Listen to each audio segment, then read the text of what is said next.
Hello everyone, welcome to another episode of Art Whisperer 88.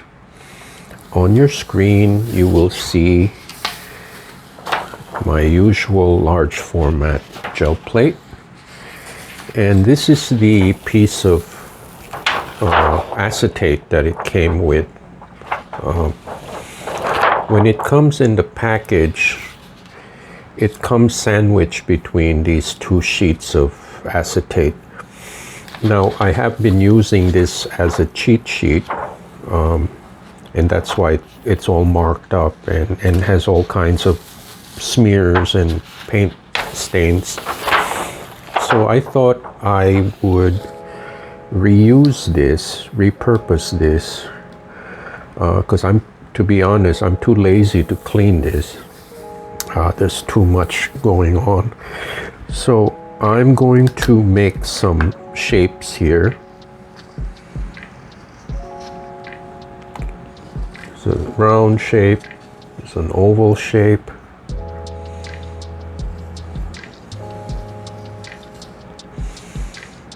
and then there are some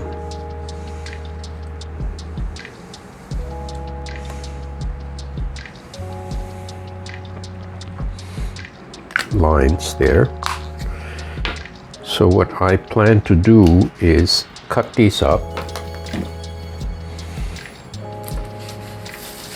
It's a good excuse not to clean.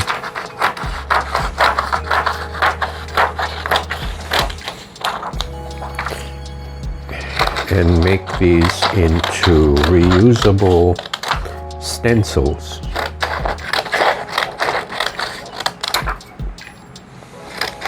Now, my problem with using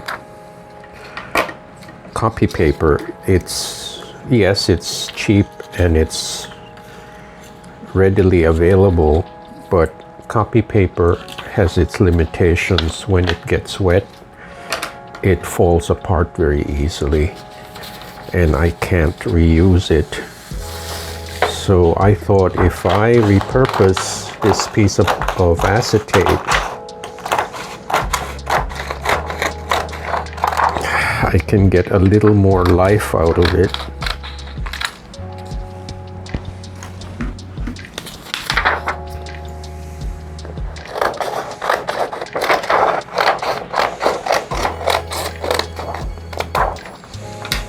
And for those of you who have been following my channel, you will notice that I do have a fondness for certain shapes, and I repeatedly use them, and circles and ovals are one of those shapes.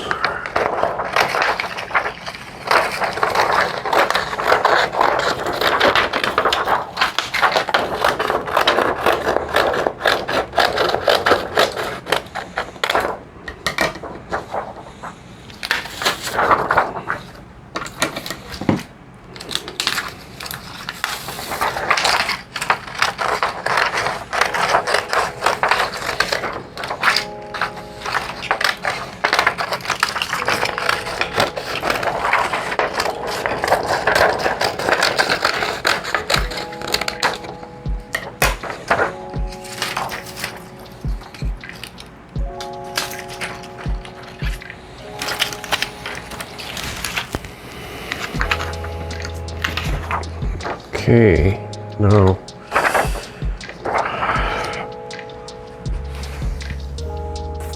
what I'd like to do, this is my cutting board. What I'd like to do is convert these from simple round shapes to more of like a donut shape, like so.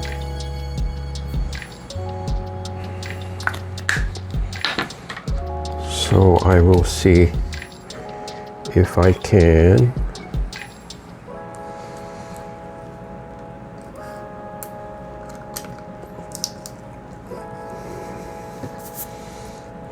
extract this shape.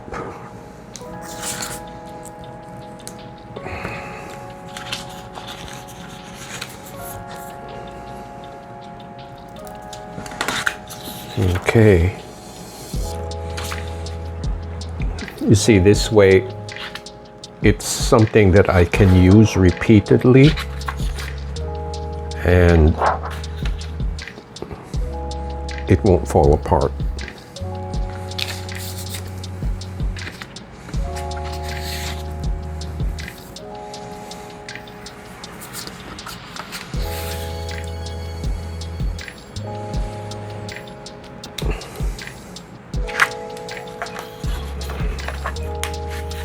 Okay.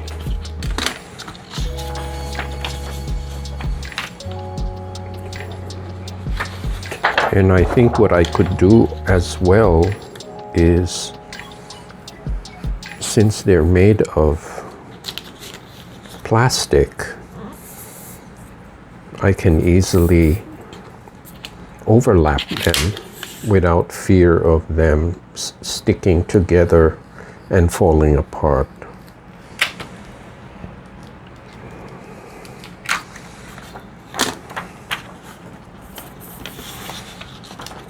Okay, so I have three rings here. I have two potato shapes, three potato shapes, and then I have 1, 2, 3, 3 stripes, and then here's I would say a quarter round. So that will be my collection of reusable stencils, which I will demonstrate to you in a few minutes. So don't go away. Okay, back after a short break. I assembled a few colors that I want to use. Here's aqua green by artist Loft. This is caramel by Lukas, and another artist Loft, vermilion. So I want this to be quite a colorful print. Now, the first thing I'm going to do is lay down the first layer, which will be a series of circles. And I'm using my fat marker, true red permanent marker. So I'm going to lay down a thick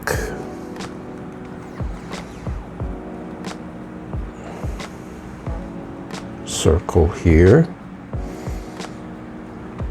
an intersecting circle here,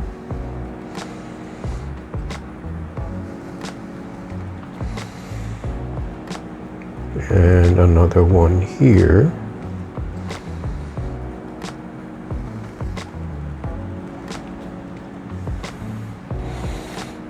Okay, so I have basically 3 circles with a thick line. Then I'm going to follow with some thin lines. And some of the edges go outside the picture plane.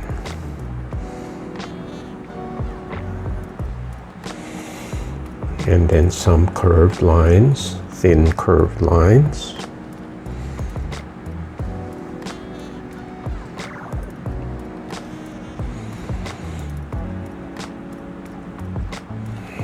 Okay. Now, since this is an alcohol-based marker, it dries almost instantly. I'd say less than 5 minutes. So I can safely ink this without this smearing all over the place. So I'm gonna go ahead. This is going to be a 3-zone color layer. There's a layer of vermilion here, the aqua green here, and then the caramel here. So let me go ahead and ink this.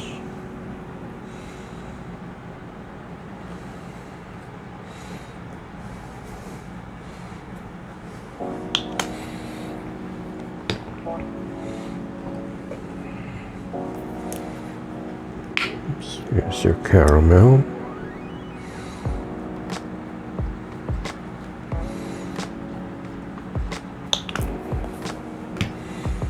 And then some aqua green.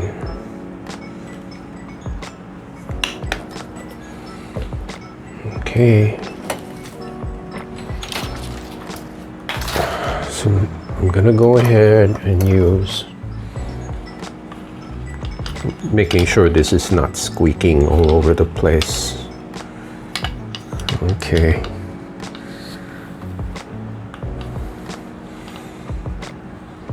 This is my first color, is vermilion.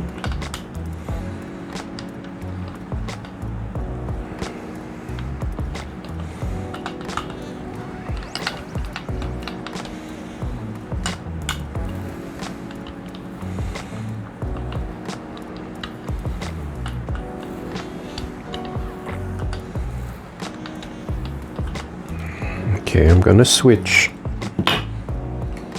rollers.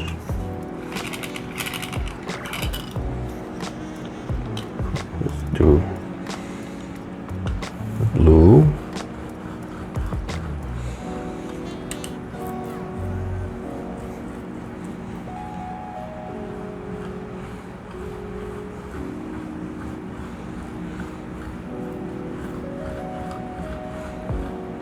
Okay, then I'm just going to go ahead and blend it into the caramel.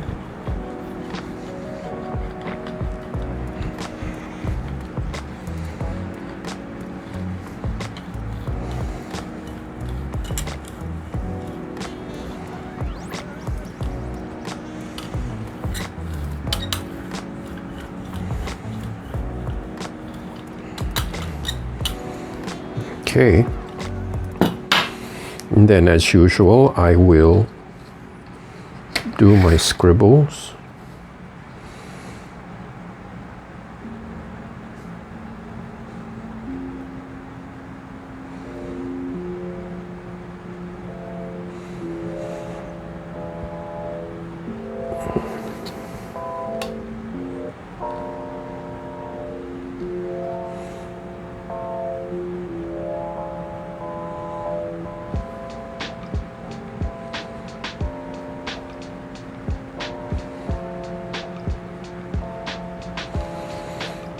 Okay,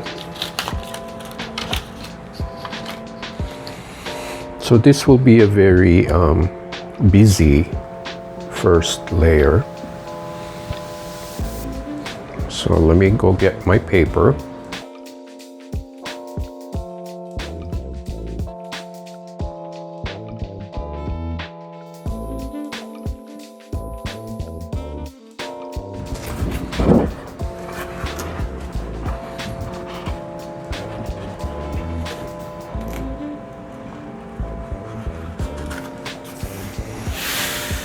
Okay.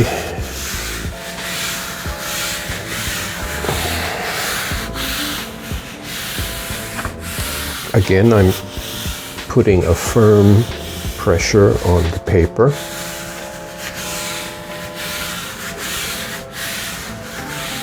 Because I want all the marks and the paint to transfer,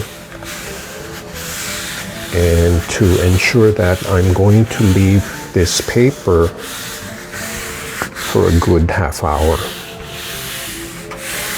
So the paper, what the paper does, it absorbs all the water content in the acrylic paint. And when that happens, the acrylic paint, being much like a glue, will glue itself to the paper. And that's when you have a successful transfer. So I'll be right back in about half an hour.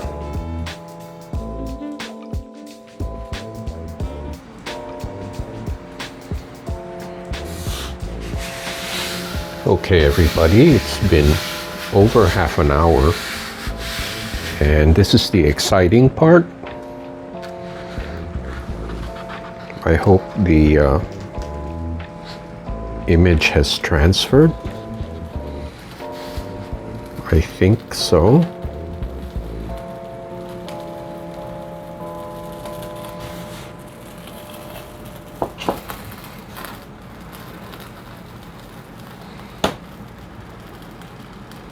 There are some parts that are kind of rugged.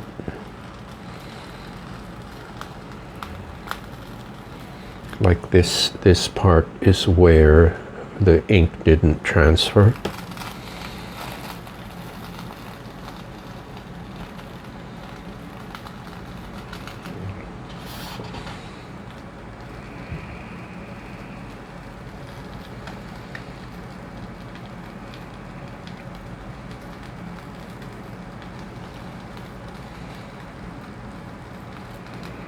And the part where the ink didn't transfer registers as a very bright white,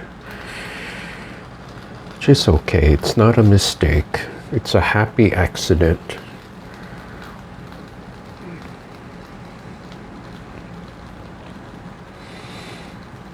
And it leaves a very interesting ghost print.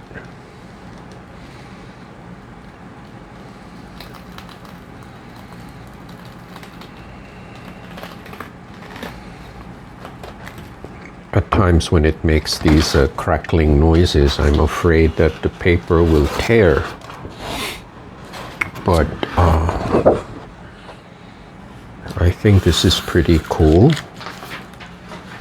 It's fairly busy for a first pull. That was my intention. Because my next plan is to use these acetate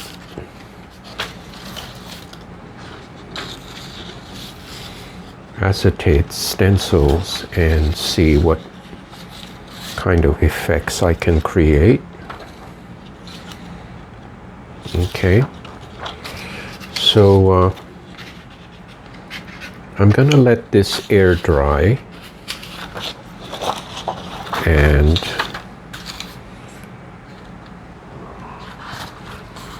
I will put this aside.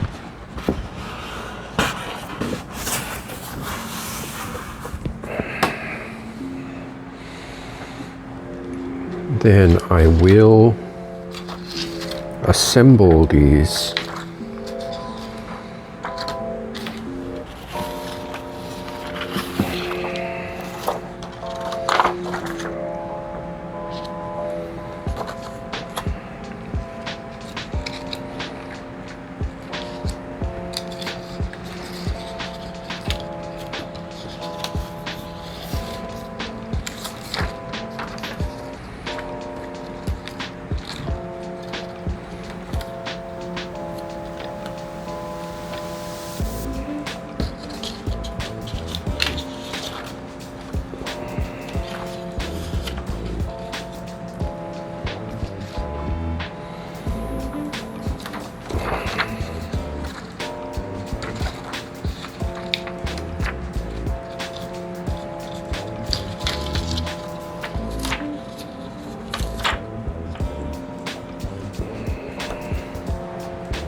Okay, now I'm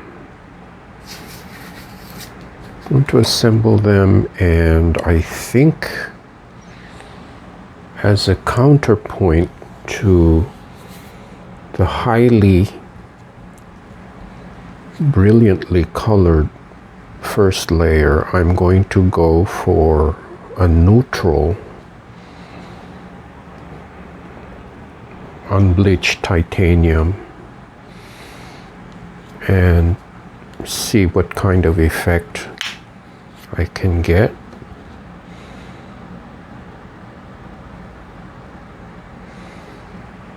Now I feel a little more confident that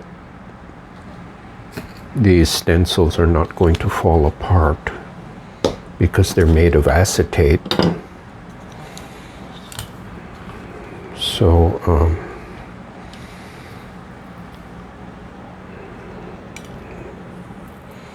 keeping my fingers crossed. There's always an element of surprise regardless of how much I plan. And there's always the unexpected.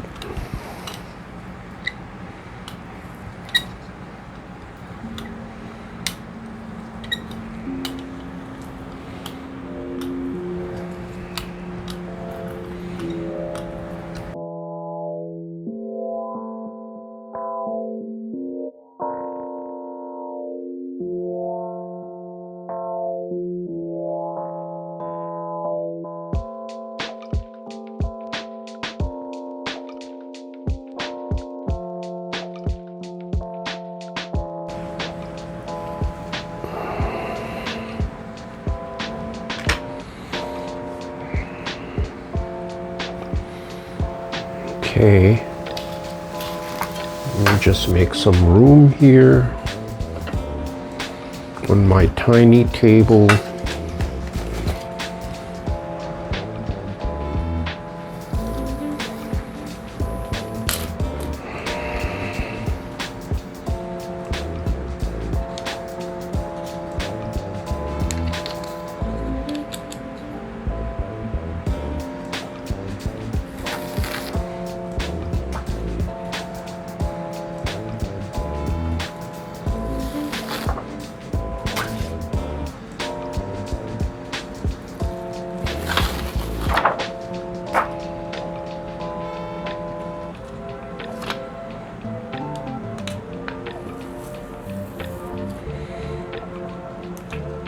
See, this would not be possible with copy paper.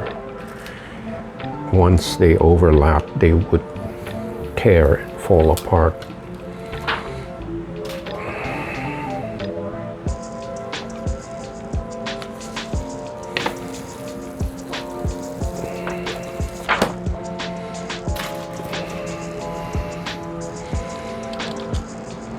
I think I got them all.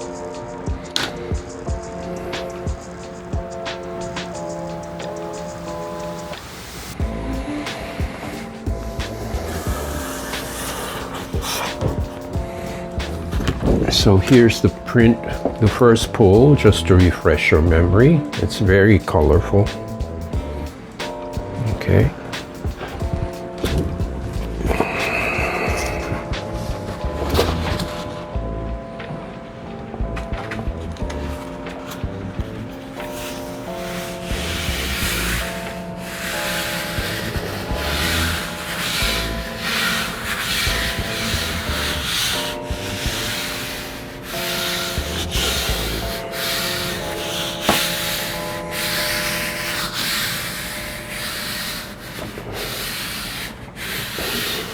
I'm expecting a slight misregister because I wasn't able to place it exactly where the paper was before, but I'll see what the result is. Maybe it's another happy accident, who knows?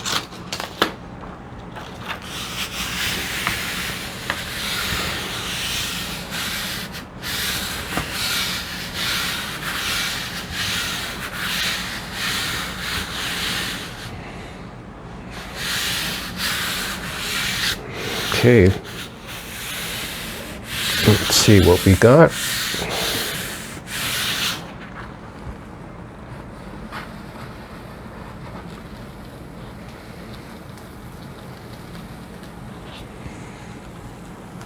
Oh, I like that.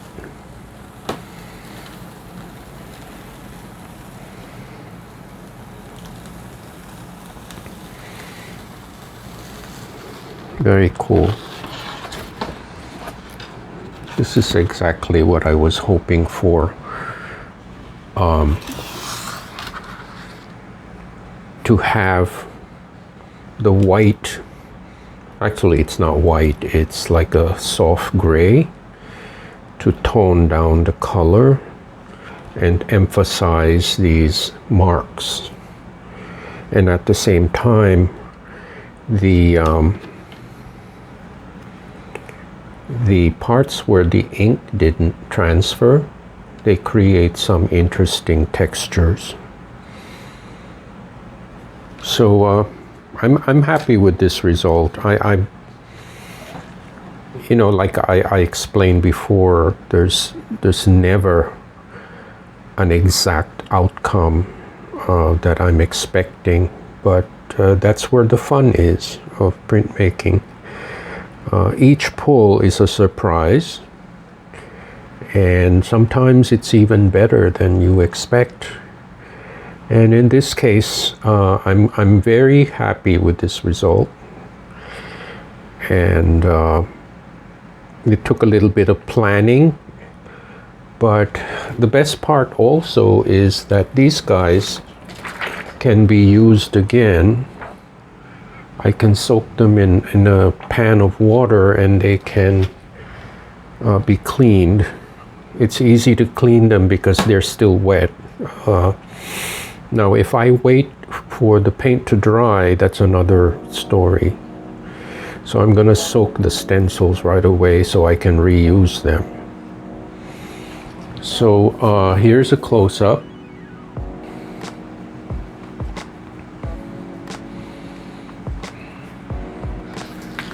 Let me show you the top part.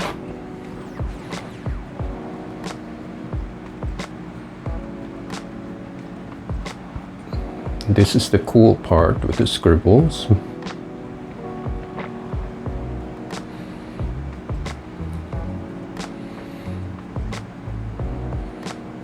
And the slight misregistration is actually pretty interesting.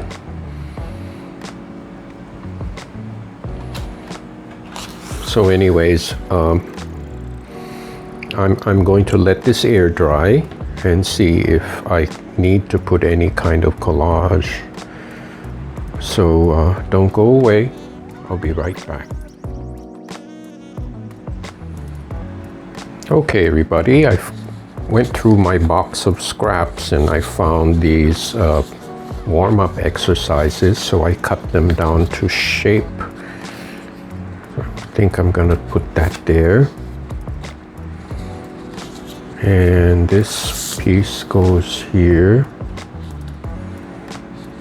And this piece goes there. Just 3 pieces of collage, and I think that does it.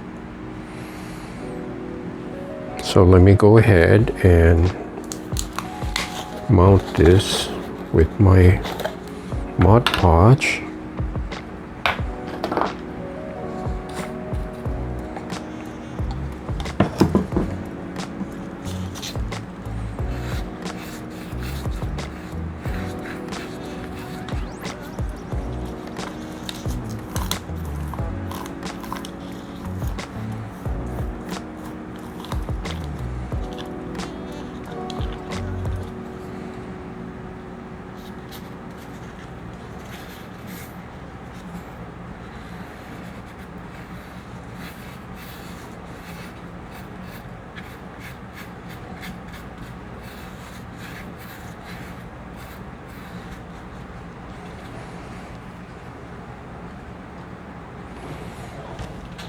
And this centerpiece here.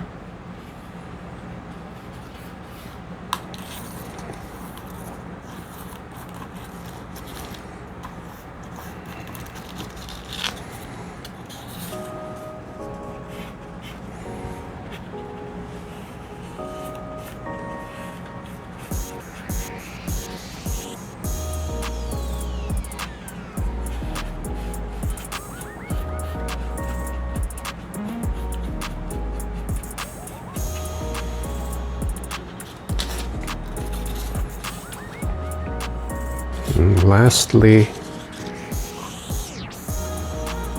this copy paper with the scribble lines.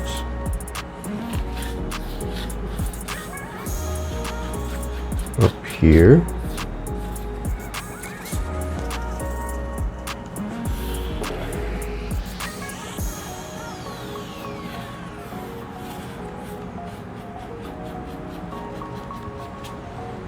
There. This is one of the few instances where I don't need to put a lot of elements because the print itself is very busy and there's a lot going on. Here's a close-up once more with the collage pieces. I do like the negative space created by the scribble, because what you perceive as bright white really is the white of the paper, and I think it's quite effective. So anyways, I hope you enjoyed this video. Please like, share with your friends, give me a thumbs up, and I hope to see you next time.